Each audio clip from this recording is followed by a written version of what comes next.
We are continuing with our examples out of section 0.7, algebraic fractions. In this example, problem 10, I have one fraction times another fraction. Your basic rule for doing this is, remember your basic rule for multiplying fractions of any kind. If I have the fraction 2/3 times the fraction 5/7. The way you multiply is you multiply numerators together. 2 times 5 over 3 times 7 would be 10/21. There is a shortcut that you can sometimes use. Let me give you another example. What if I have the fraction 4/8 times the fraction 3/12? Now, I could just multiply. 4 times 3 would be 12. 8 times 12 would be 96. But what I've got here is an answer that will reduce, and I have to work to reduce my answer. A smarter approach is whenever you're multiplying fractions, if you can simplify one of the fractions first, go ahead and do so. 4 will go into 4 one time and into 8 twice, so 4/8 is the same thing as 1/2. Simplify that first. 3/12. 3 will go into 3 ones. 3 will go into 12 4 times. Simplify that to 1/4. And now if you multiply 1/2 times 1/4, the numbers are smaller, easier to work with, and your answer is already simplified. 1296 would reduce to 1/8. What that shows us is that when you're working with algebraic expressions, if you can simplify one of these before you multiply, it's to your advantage to do so. And right here, 5 would go into 15 3 times, and then 25 5 times. So I'm going to be left with 5 and 3. If I have a over a squared, that leaves me with an a in the denominator. C squared over c leaves me with a c here. And so the original first fraction simplifies to 5c over 3a. Smaller and easier to work with. The next fraction, if I have 4ad to the 4th over 15ab c cubed, there's not a lot there that I can do with, but the a's will cancel. And that's really all you can do. And I have 4d to the 4th over 15 times b times c cubed. Now I'm going to put an extra step in here that normally you wouldn't when you're multiplying fractions. Remember what we said, the rule for multiplying fractions is you multiply numerators, so I'll have 5c times 4d to the 4th over 3a times 15b times c to the 3rd. Well, now I've got one fraction, and I could divide 5, the common factor, into the 5 and the 15. 5 will go into 5 once, and 15 3 times. I have a factor of c here, or the c cubed, and then with a c squared. And I think that's all that I can combine. And so my final answer is 1 times 4 times d to the 4th, which is 4 d to the 4th. 3 times 3 would be 9 times a times b times c squared.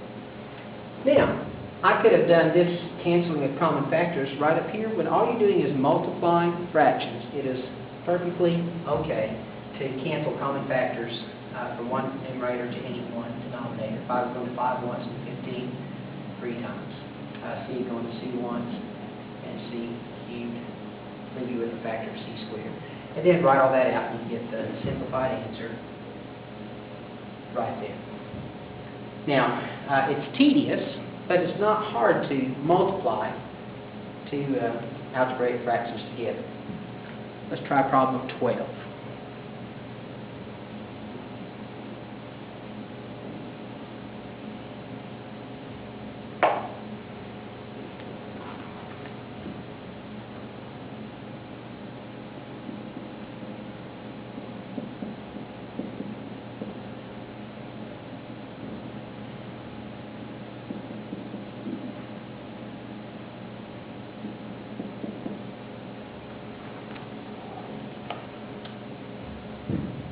I have the expression x squared minus 4 times the algebraic fraction of the rational expression 2x minus 3 over x plus 2.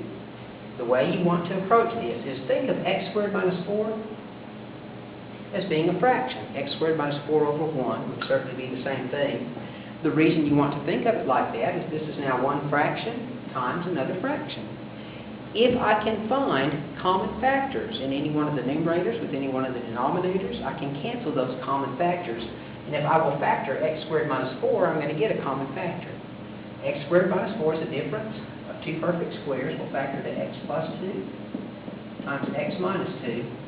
At this point in the semester, when I take x squared minus 4 and I factor to x plus 2 times x minus 2, if you don't see that very quickly, it's not obvious to you, it's what you would have done. You need to go back to section 0.6 and redo that homework set until this gets to be natural and automatic to you.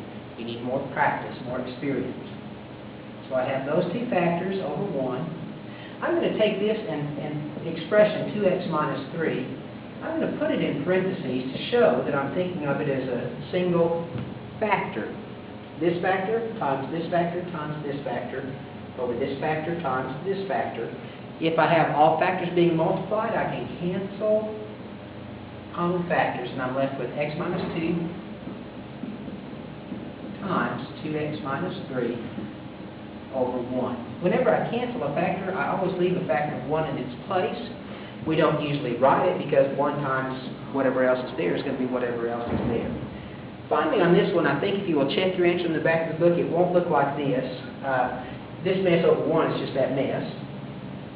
But I think what they will do is they'll multiply these two binomials together using the FOIL method. X times 2x would be 2x squared. Your outer terms, negative 3x plus negative 4x would be negative 7x. Negative 2 times negative 3 would be plus 6. I think this is the answer. You will see it. And I would like to, actually on a quiz, if I tell you not to simplify your answer, either one of these would be fine. But it certainly wouldn't hurt to go from this to this. And that was number 12. Let's try number 14.